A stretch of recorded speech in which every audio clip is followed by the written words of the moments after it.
नमस्कार मित्रों, आप सभी का फिर से स्वागत है आपके अपने YouTube channel YT competition official पर। जैसा कि मैंने आपसे बोला था कि इफ़िशिएंसी टेस्ट में जो भी इम्पोर्टेंट जो पॉइंट हैं, जो इम्पोर्टेंट इफ़ेक्ट हैं, जो आपके वहाँ पूछे जाते हैं और पिछली बार पूछे गए हैं, वो सारे पॉइंट मैं आपको बताने वाला हूँ। ठीक है, ताकि इससे आपको हेल्प हो सके और आप इन बिंदुओं पर अधिक से अधिक फोकस कर सको। ठीक है, तो आपको इन बिंदुओं पर ज़्यादा से ज़्यादा ध्यान देना है। इनको तो आपके रट इन जो चीज़ें मैं आज आपको बताऊंगा, इनको आपको रट के ही जाना है। ठीक है, तो स्टार्ट करते हैं। कौन कौन से बिंदु पिछली परीक्षाओं में पूछे गए हैं।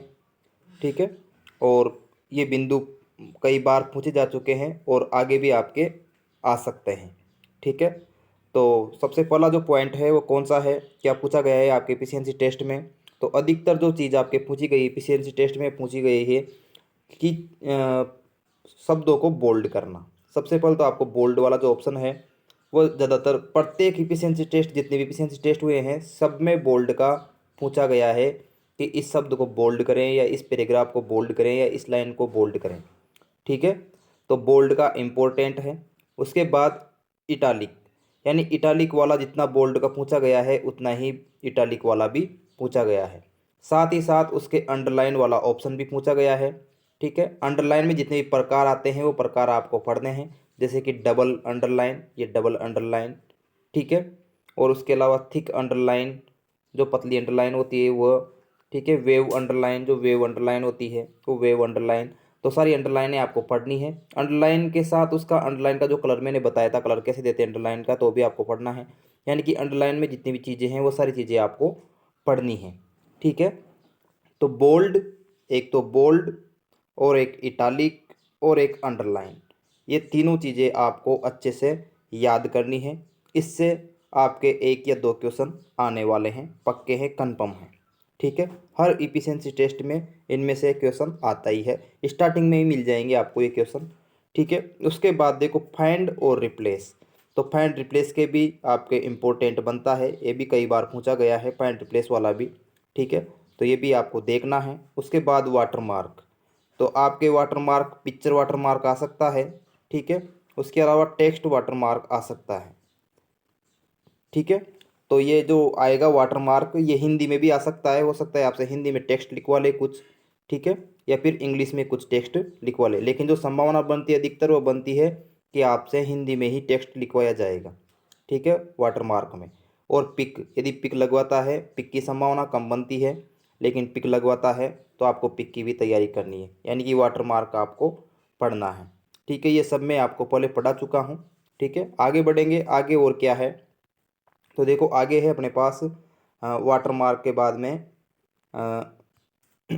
वाटर मार्क हो गया अपने, फिर है अपने पेज बॉर्डर। तो देखो पेज बॉर्डर मैंने आपको बताया है, पेज लेआउट जितना भी है पूरा पेज लेआउट पढ़ के जाना है। पेज बॉर्डर कैसे लगाते हैं, कौन कौन सी पेज बॉर्डर होती है, 3D पेज बॉर्डर होती है, शेडो पेज बॉर्डर होती है, और पेज बॉर्डर की मोटाई कैसे देते हैं, पेज बॉर्डर में कलर कैसे देते हैं, जो पेज बॉर्डर में लाइन ली जाती है वो कौन सी लाइन कहाँ से ले और उस लाइन को कौन सा कलर दे, ये सारी चीज़ें मैंने आपको बता रखी है। तो आपको पेज बॉर्डर भी ध्यान से पढ़ के जाना है। उसके अलावा पेज कलर, पेज का जो कलर होता है वो भी मैंने आपको बता रखा है, कलर कैसे सेट करते हैं। ठीक है, तो ये भी आपके मोस्ट बनता है, ये भी मोस्ट बनता है। ठीक है, पेज लेआउट आपके ज़्यादातर इंपॉर्टेंट बनता है पूरा है। ओरिएंट, ओरिएंट पिछली बार पूछा गया है। ठीक है, ओरिएंट पूछा गया है, लैंडस्केप आपसे करवा सकता है, या फिर पोर्ट्रेट हो, पहले से लैंडस्केप हो तो उसको पोर्ट्रेट करवा सकता है। तो ओरिएंट भी आपको ध्यान रखना है, पेज ओरिएंट। उसके बाद पेपर साइज, पेपर साइज भी आपसे पूछा जा सकता है, जब ओरिएंट पूछा गया है उस टेप से तो पेपर साइज आपसे पूछा जा सकता है। उसके अलावा फ़ॉन्ट साइज, किसी भी पैराग्राफ में जो फ़ॉन्ट है उनकी साइज 14, 15, 14, 16, 18 या 20, 21 या पॉइंटों में कैसे भी आपसे फ़ॉन्ट साइज पूछी जा सकती है। मैंने सभी सभी तरह की फ़ॉन्ट साइज आपको बता रखी है। ठीक है, तो उसके बाद आती है आपके font size. Font size sorry, font size ये है अपने font change, font change font भी आपके आ सकता है। तो चेंज फ़ॉन्ट आपसे पैराग्राफ में करवा सकता है कि जैसे कि कुर्ती देव है तो कुर्ती देव को वो बोल दे कैलिबरी करो, या कैलिबरी है उसको बोल दे कि रोमन ब्लैक करो या एरियल ब्लैक ब्लैक करो, टाइम्स न्यू रोमन करो। ठीक है, तो कुछ भी फ़ॉन्ट वो वहाँ पे चेंज करने के लिए बोल सकता है कि इस पैराग्राफ का फ़ॉन्ट चेंज करो और ये वाला फ़ॉन्ट करो। तो फ़ॉन्ट भी मैंने आपको बता रखा है, फ़ॉन्ट साइज़ मैंने बताई रखी है आपको। पॉइंटों में भी बता रखी है, यानी सम संख्या में भी बता रखी है, जैसे कि 14, 16, ठीक है, 18 और 20। उसके अलावा 15 भी बता रखा है मैंने, 17 भी बता रखा है, मतलब सम विषम दोनों तरह से बता रखी है। और पॉइंटों में भी मैंने आपको फ़ॉन्ट साइज जो है वह बता रखी है, ठीक है। तो चेंज फ़ॉन्ट और फ़ॉन्ट साइज दोनों मैंने आपको बता रखी है। तो आप ये साथ के साथ नोट करते रहना, ये चीज़ें इंपॉर्टेंट है, ये आपको पढ़ के ही जानी है और ये पिछली बार पूछी भी गई है, ठीक है। आगे बढ़ते हैं, आगे और क्या चीज़ आती है अपने पास। तो ये हो गया अपने, एक बार फिर मैं आपको दिखा देता हूँ क्या क्या है ये, एक बार नोट कर लेना सभी, ठीक है। Bold, italic, underline, find, replace, watermark, page border, page colour, page orient, paper size, change font और चेंज फॉन्ट साइज, ठीक है। ये चीज़ें आपको क्या करनी है, ध्यान से पढ़ के जानी है, रट के जानी है, ठीक है। चलो आगे और क्या इंपॉर्टेंट है इसके अलावा। तो इसके अलावा और इम्पोर्टेंट क्या है आपके, इसके अलावा है आपके पास देखो आगे है इंसर्ट पिक। हो सकता है आपसे वो जो वहाँ पे जो पिक दे रखी होगी किसी फोल्डर में, और उस फोल्डर में से आपसे बोला जाए कि उस फोल्डर में जाके पेज में पिक इंसर्ट करो, तो आपसे पिक इंसर्ट करवा सकता है। Header footer, header footer very very important है, आ सकता है आपके, ठीक है। एक ओरिएंट वाला भी आपके, जो पेज ओरिएंट है, पेज साइज है, पेज लेआउट वाला, वो भी वेरी वेरी इंपॉर्टेंट है। हेडर फुटर भी आपके वेरी वेरी इंपॉर्टेंट है।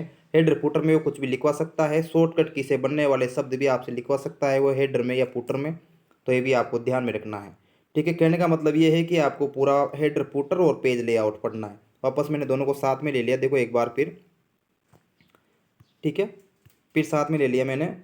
ये हेडर और फुटर और पेज लेआउट, इसको तो ध्यान से रख के ही जाना है, ये वेरी वेरी इंपॉर्टेंट है, ठीक है। पेज लेआउट में जितने भी है, जैसे कि पेज बॉर्डर है, पेज कलर है, पेज मार्जिन है, पेज साइज है, ठीक है। ये सारी चीज़ें आपको पढ़ के जानी है पेज लेआउट में, और हेडर और फुटर भी आपको पढ़ के जाना है, ठीक है। पिछली बार पूछे गए हैं और अभी भी संभावना बनती है इनकी, ठीक है। यानी मैं जितने भी पॉइंट बता रहा हूँ सब इंपॉर्टेंट है, उनमें भी जिनको इंपॉर्टेंट बता रहा हूँ उनको तो किसी भी हालत में छोड़ के नहीं जाना है, ठीक है। तो ये आपको सारी चीज़ें आनी चाहिए। नेक्स्ट बढ़ते हैं, नेक्स्ट और क्या है अपने पास। तो देखो नेक्स्ट है, नेक्स्ट है इफिशिएंसी टेस्ट में आने वाले मुख्य बिंदुओं में और आता है आपके इफेक्ट्स। इफेक्ट्स मैंने आपको बताए थे, emboss, shadow, outline, strike through, double strike through, तो ये बहुत सारे इफेक्ट्स थे, तो वो इफेक्ट्स, ठीक है। लाइन स्पेसिंग, लाइन स्पेसिंग भी इंपॉर्टेंट बनता है, ये भी वेरी वेरी इंपॉर्टेंट है लाइन स्पेसिंग, ठीक है। 1.5 लाइन स्पेसिंग दो, या 2.02 या 2.5 दो लाइन स्पेसिंग पेपर जो पैराग्राफ में दी जाती है, तो पैराग्राफ लाइन स्पेसिंग आपकी आ सकती है।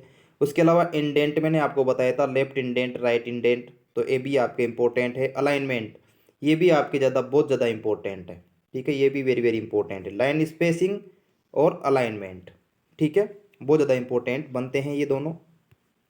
एक तो आपके क्या बनता है, लाइन स्पेसिंग, और एक अलाइनमेंट, ठीक है।